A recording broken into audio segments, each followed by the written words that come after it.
Hello and greetings. Yes. So I just wanted to do a thought process video, about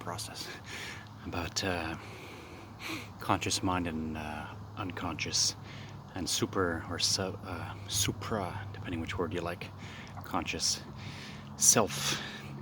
We are a totality of those aspects all into one, as you guys know. And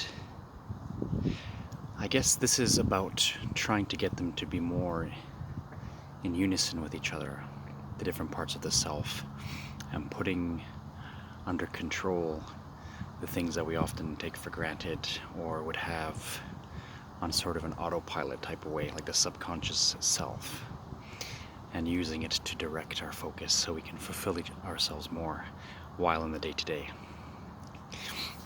So obviously I don't need to go into great detail about the conscious self that you have. You know, the thought processes that you and I make every day, the dialogue we have with self and others, or monologue for that matter, implementation of will. So, for example, I choose to sit down here under this tree, lovely little tree, on a lovely fall day, and I choose to get up. But I'm not really having to think about, of course, my breathing process or the fact that my eyes work by themselves without me needing to think about it. And same for you. You're watching the video without saying, eyes work, eyes work. These are automatic. And super or supra, meaning that which connects all of us. So the highest aspect of the self, the life essence, the force behind everything, which we can call God or the heart of the universe, or choose what you like, it doesn't really matter. And this is the all connector of all things. So getting a healthy dialogue between your thinking self and your non-thinking self, which runs in the background, which is of course full of the patterns of your day-to-day, or things that have led you and I up to the moment that we're at now in any given moment.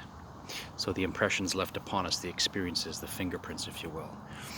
And waking up with that habit energy, as many people like to use that term. So you have your overall habit energy. You wake up in the morning, you gather yourself, you find your will, whether you have to get up early to go to work or not, or have other things to attend to or not, or whatever it may be. You have your awakened consciousness.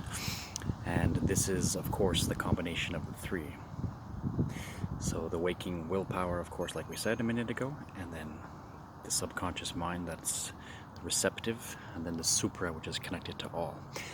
So when the three aspects are at war with each other, or they're not unified in some way, this is bringing us the damage and the lack of health, the tension, the inner conflict of any kind, I guess you might say. And of course that bubbles over onto other people and person, places, and things around us, I guess. So it comes down to sort of being realistic with yourself and truthful, and having your background mind, your subconscious, be a good receptacle to your thoughts, instead of having this torn up problem or this rent between the two. And then when that happens, the access and the reliability or abilities into the supra or super is that much better and purified and refined, clean and clear, and better to utilize. So I guess basically what I mean is, when we have a thought about something that didn't happen yet, let's say you're going to go to the store for a small outing, and you're feeling in a bit of a tired mood, or a bit of a thoughtful mood, all the above, whatever combination, and you're thinking about things and they haven't even happened yet, and then you've put yourself in a certain mood for your trip beforehand, rather than be simply proactive in a positive way or in a simply neutral state. I'm just using that as one example. So the way that we give ourselves a thought process and an impression about something while we're going to do a basic task is what I'm trying to describe. You can make up your own little examples, but we can just go with that one. So while you are walking or driving or something, and you may have a thought, you're thinking about a person or persons or something you want to do, or the meal you want to make that night, or something of interest on your mind, whatever. And you think about it consciously with focused thoughts and words in your mind, and then you stop. And then there's that background impression, and then the emotions are following suit with that. And we're doing a carryover all the time. So within our any given waking moment of the day, we're having this sort of dualistic twofold thing.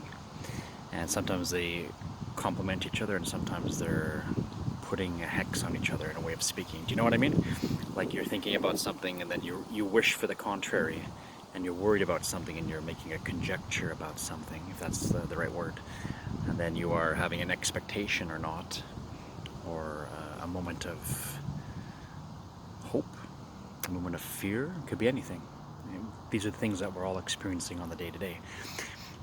But it's taking these aspects and unifying them so that they have more of a healthy ebb and flow with each other.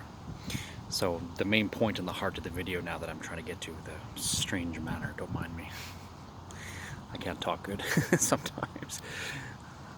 And you are setting yourself up so that your autopilot is programmed, for lack of a term, to be more positive and to stop being fearful or paranoid or imagining things that haven't happened or won't happen or probably won't in regards to the negative, and then in regards to your hopes, thinking this could, and then building up your positivity that way. And then of course implementing your conscious will to act upon these things.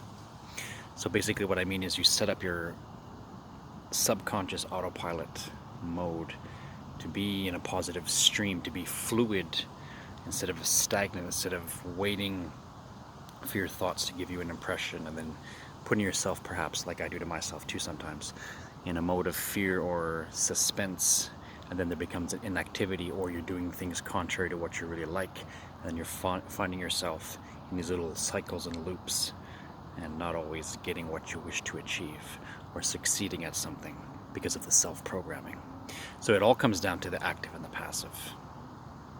And then that which is beyond, which unifies both and all, the super or supra. And the super and supra, the God access, the God mind, or the universal heart and mind, if you want to put it like this. When your conscious and subconscious are unified, then, like we said a few minutes ago, the ability and clarity to the super is so much better and accessible because you're not in a conflict anymore. So you can be receptive to notice the signs that are happening around you. You think about something and a butterfly flies in front of your face, or a leaf falls, or whatever it might be. You guys know what I'm talking about. The little signs and symbols that take place. So if we are unified with our duality, polarity, then everything becomes so much more better to manage, even if it's just in the simple day-to-day things, not even about grand tasks or big life choices or large transitions, but just making the day-to-day moments much more bearable, so we're not heavy on ourselves. I can tell you from experience, as a person that dealt with depression and some difficult life things, as many of you have, or know people that have, and putting myself in a state of anxiety a lot of the times, being anxious and uncertain, because I tell myself, what if this and maybe that and probably that. If it's negative things, then my subconscious mind is expecting the negative. It's almost asking for it, right? Because like they say, the universe gives you what you're asking. You kind of get what you have programmed yourself to expect. Not always, not everything, thank God. We can't get all that we want that is for the good, and certainly let's be thankful we don't get all the bad that we often think we're going to. And then of course let karma be karma. So I guess what I'm trying to say is learning to put yourself so that your non-thinking mind, your non-empirical thinking mind, the background silent consciousness, the receptive part, is more in a positive state and not in an anxious state, and you feed it. People talk about auto-suggestions or affirmations. You can certainly do these things, and affirmations are great. And then of course implementing the will to take the steps to do the things that will make you happy, so that your day-to-day waking conscious self is in a better state, a happier state, You're in a mode that you're feeling relaxed and happy and positive, and you're feeling more like you're succeeding at things, and you actually in reality are, because now your active and passive principles are working together instead of being at odds. So it's kind of like mathematics. If you're thinking negative, you're going to be receiving negative. If you're thinking positive, then your background is going to be receiving positive. And it's not to trick yourself out and trip up and have your heart hoping about things and your mind cursing yourself and making a constant jinx, so that you and I are not getting what we want. And I'm saying it from experience because I know how bad that can be, and I experience that very, very often throughout my life. And so it's about taking the time, the energy to reprogram the self, so that we can remind ourselves that we deserve nice things, and we can give ourselves the healthy day-to-day habits that increase the positive changes that we want. So that our whole, it's like, the mind is a radio station, and you're tweaking it enough. So instead of listening to like some humdrum or nonchalant thing, or some negative, clashing, disruptive type of thing, you have the ability to give yourself momentum and power when you need it to act, tranquility when you need it, just good beneficial things synced up with what you want. So all the things can be manifested in a much better way, with much less conflict. And like they say, there's so much energy, all of us, I guess, are guilty or have been guilty at different times, into wasting a lot of good energy or time just simply having a negative inner dialogue. Even just that. Oh, we talked about butterflies, and there was a little moth or something. The universe responds, man. So let's just think about that. Giving ourselves positive thoughts, so the autopilot is healthier, the positive affirmations, but also implementing. And then you trick yourself, because then your subconscious starts to begin to expect an increase of nice things. When you direct your focus positively and you take a few little steps and start doing the things that you actually like, and being the person that you actually are, instead of being an actor or living up to everybody else's expectations, being a people pleaser too much, or the servant too much, or in some cases also people being too selfish and only thinking about self and not thinking how it affects others around them. So just to be a good, decent person, so you're happy within yourself, you're not causing conflict, you're not making enemies, and you're living a good life for yourself, you're being true and thus free and thus happy as much as can be had. There will always be some struggle. The universe doesn't bend to our will like that. World peace. It takes everybody to, do their part, for example. But that's just it. We do our own part. We give ourselves the right things. We teach our autopilot to be happy, and then we gain access into the super consciousness. And then the God and the angels and entities have a much easier time speaking to us when we're attentive, because we're receptive to good things, and we're not prejudging, we're not having a precognized, or however you say it, a predetermined outcome before it even happens, or judging something without really knowing if it's true or not, because we've programmed ourselves with images, like the word imagination, with images and thought processes and mental traps and compartments, and then we expect things not to be a certain way. So all kinds of inner prisons that we really need to be free of, so the anxiety is destroyed, and so the active and passive are unified, and so we have an achievement, even if it just is inner happiness. And when we have this, we can help others to get it, or at least be more decent and lovable to be around, and things like this, instead of in a state of self-victimhood or anger or spite or vengeance or whatever it could be, jealousies and viciousness, vindictive. Then when we're fixed on a really healthy way, and the ebb and flow of life, everything becomes exponentially better.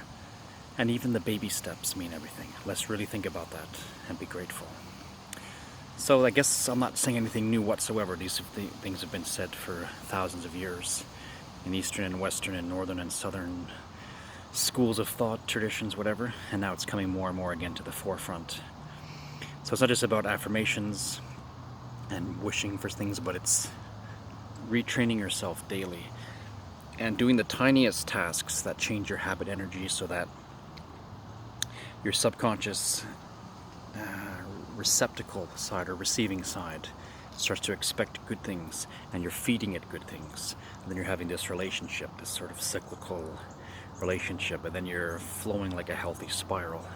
And then once your motor is revved, then you're actually opening up to so many things. I guess that's what I'm trying to say for today. Wish you guys the best. Try these little techniques of thought pattern shifting and I don't know, ebb and flow. I don't want to say pull and push, but you know what I'm talking about, I guess. Wishing you the best. Have a wonderful moment. I'll be back soon. Happy self-hypnosis, I guess.